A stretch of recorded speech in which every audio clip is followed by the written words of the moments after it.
Hello everyone and welcome back. आज से हम क्लास 11 का टॉपिक अकाउंटिंग इक्वेशन के क्वेश्चन सॉल्व करेंगे। तो मेरे सामने एक क्वेश्चन है जिसमें लिखा है show the accounting equation on the basis of the following and present a balance sheet on the last new equation balances. Manu started business with cash rupees 50,000, bought furniture for rupees 500, purchased goods on credit rupees 4,000, sold goods on cash rupees 500 for 700, received rent rupees 200, purchased goods for cash rupees 1,000, withdrew for personal use 700, paid to creditors 400 and paid for salaries 200। तो चलिए हम इसे solve करते हैं। तो चलिए हम अपना क्वेश्चन स्टार्ट करते हैं। तो मैंने पहले से ही फॉर्मेट बना कर रखा है। सबसे पहले हमें सीरियल नंबर लिखना है, देन ट्रांजैक्शन एंड देन हमारी इक्वेशन जो होती है assets is equal to liabilities plus capital. Then assets में मैंने पहले से ही कैश, फर्नीचर एंड स्टॉक का कॉलम बना दिया है एंड लाइबिलिटीज में क्रेडिटर का। तो स्टार्ट करते हैं। पहला पॉइंट है Manu started business with cash. तो हम यहाँ पर फर्स्ट लिखेंगे मनु ने बिजनेस स्टार्ट किया कैश से। तो स्टूडेंट्स आप सबको हमेशा अकाउंट्स बनाते हुए ये ध्यान रखना है कि आप अपने आप को एज अ बिजनेस की तरफ से सोचें, ना कि ओनर। ठीक है, तो यहाँ पर हम लिखते हैं started business with cash. Cash में आ जाएगा यहाँ पे 50,000 एंड हमारा कैपिटल में भी ऐड हो जाएगा 50,000। देन हम अपने सेकेंड पॉइंट की तरफ चलेंगे। उससे पहले हम बैलेंस कर लेंगे। यहाँ पर आएगा 50,000 एंड देन यहाँ पर भी आएगा 50,000।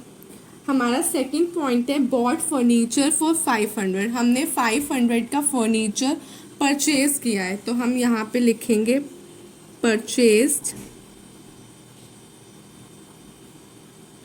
फर्नीचर। हमने फर्नीचर कैश में परचेज किया है तो हमारा फर्नीचर एसेट्स इंक्रीज हो जाएगी 500 से एंड हमारी कैश कम हो जाएगा 500 से।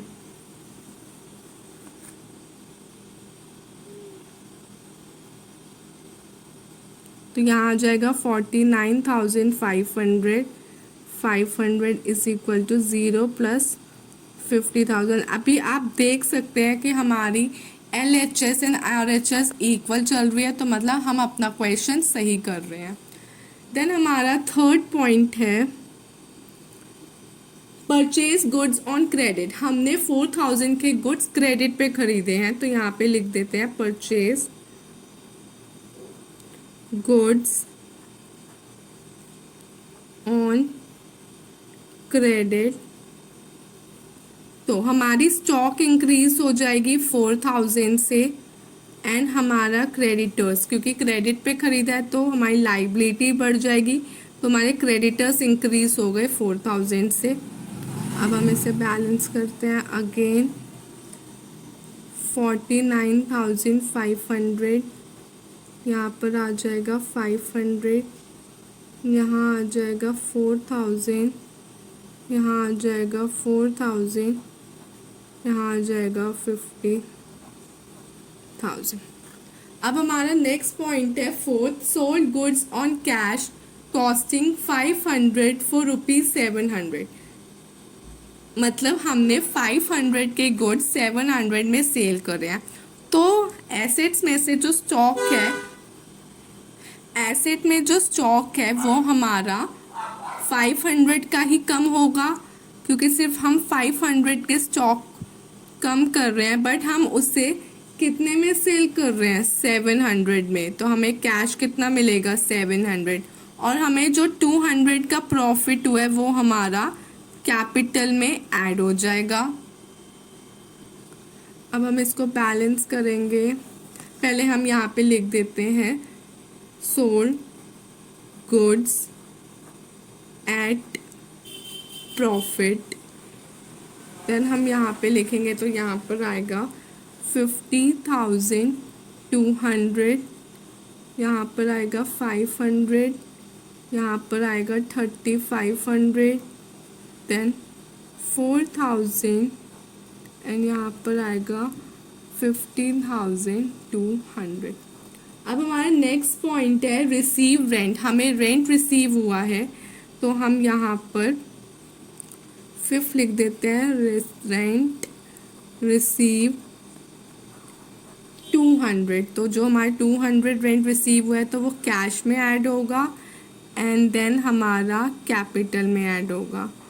तो हम यहाँ पे अगेन बैलेंस करेंगे तो यहाँ पर आएगा 50,400 plus 500 plus 3,500 is equal to 4,000 plus 50,400।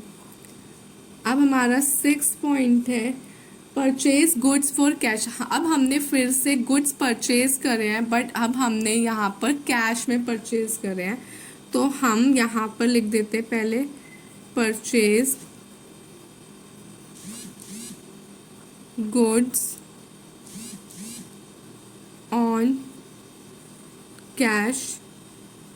यहाँ पर आएगा 1000 ऐड हो जाएगा स्टॉक में और कैश में 1000 माइनस हो जाएगा।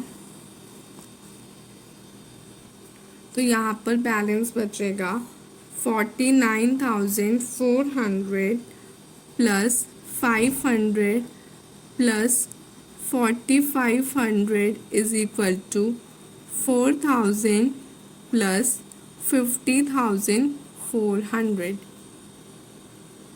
अब हम अपने 7 पॉइंट पे चलते हैं। 7 पॉइंट में बोला है विड्रू फॉर पर्सनल यूज़। हमने 700 पर्सनल यूज़ के लिए विड्रॉ करें। तो जब भी पर्सनल यूज़ आ जाए तो इसका मतलब ड्राइंग्स है।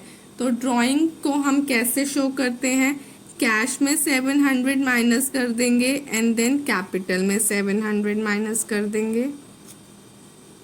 हम यहाँ पे लिख देंगे ड्राइंग। अब यहाँ पर हम बैलेंस करेंगे,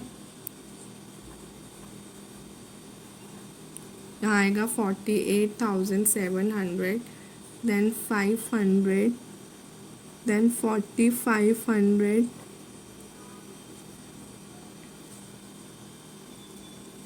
यहाँ आएगा 4,000 एंड यहाँ आएगा 49,700। अब हमारा नेक्स्ट पॉइंट है पे टू क्रेडिटर्स। हमने क्रेडिटर्स को 400 पे करा है तो कैश हमारा कम हो जाएगा एंड जो हमारा क्रेडिटर्स है उसमें हम 400 माइनस कर देंगे। पहले हम यहाँ पे लिख देते हैं पेड टू क्रेडिटर्स 48,300, यहाँ पर आ जाएगा 500, यहाँ आ जाएगा 4,500, यहाँ पे आ जाएगा 3,600 एंड देन यहाँ पे आ जाएगा 49,700। अब हमारा लास्ट बोला है पेड फॉर सैलरीज। हमने सैलरी पे करी है तो यहाँ पर हम लिख देते हैं पेड सैलरीज। जब हम सैलरी पे करते हैं तब भी हमारा कैश कम होता है और हमारा कैपिटल में से माइनस होगा। तो हम कैश एंड कैपिटल में से 200 डिडक्ट कर देते हैं तो यहाँ पर आएगा 48,100, 500, 4,500, 3,600, 49,500। तो ये हमारा बैलेंस बचा है। बट वेट, अभी हमको बैलेंस शीट भी बनानी है तो हम बनाते हैं उसको। ओके, तो मैंने बैलेंस शीट का फॉर्मेट बना के रखा है। अब हम एसेट साइड में जो हमारा बैलेंस बचा था कैश का वो लिखेंगे यहाँ पर कैश जो आ रहा था 48,100। देन हम यहाँ पर फर्नीचर का बैलेंस लिखेंगे 500। देन हम अपना स्टॉक का बैलेंस लिखेंगे 4500। लाइबिलिटी साइड में हम अपनी क्रेडिटर्स लिखेंगे 3600। देन हम कैपिटल लिखेंगे 49,500। जब आप टोटल करोगे तो इन दोनों का बैलेंस 53,100 एंड 53,100 ही आएगा, जो कि सेम है, और इससे हमें पता चलता है कि हमारा क्वेश्चन बिल्कुल करेक्ट है। तो आई होप आपको ये क्वेश्चन समझ में आ गया हो। ऐसे ही और वीडियोस के लिए ज़्यादा से ज़्यादा लाइक, शेयर एंड सब्सक्राइब करिएगा। Thank you so much.